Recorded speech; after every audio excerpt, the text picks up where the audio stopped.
Have you ever been surrounded by people, laughing, talking, everything normal, yet somehow you still feel completely alone?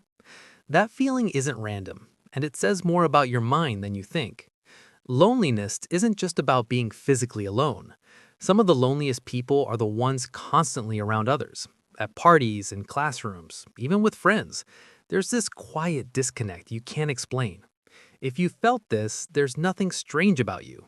In fact, psychology reveals that this kind of loneliness often comes from deeper reasons most people never notice. 1. You crave deep conversations. Small talk drains you. Talking about the weather, trends, or random gossip feels empty. You want meaning, depth, something real. But when everyone else stays on the surface, you feel disconnected, even in a crowd.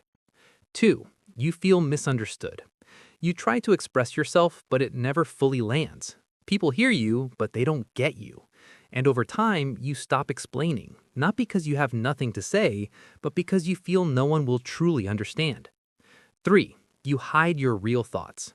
You filter yourself. You hold back opinions, emotions, even parts of your personality. Maybe to avoid judgment or conflict, but the more you hide, the more isolated you feel, because people aren't connecting with the real you.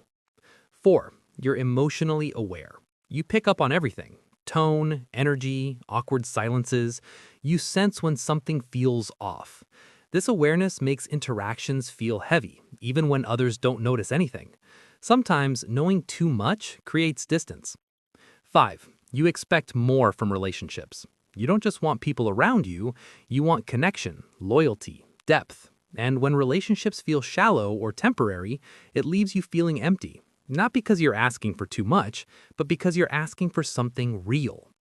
6. You're used to being independent. You've learned to handle things on your own: your thoughts, your problems, your emotions.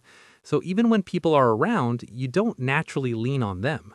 And independence, while powerful, can quietly turn into emotional isolation. 7. You're outgrowing your environment. Sometimes the loneliness isn't about you, it's about where you are. Your mindset is changing, your interests are evolving, and the people around you haven't caught up. Growth can be lonely, but it's also necessary. Feeling alone in a room full of people doesn't mean something is wrong with you. It often means you're searching for something deeper than what's around you. And that kind of loneliness, it's not a weakness, it's awareness.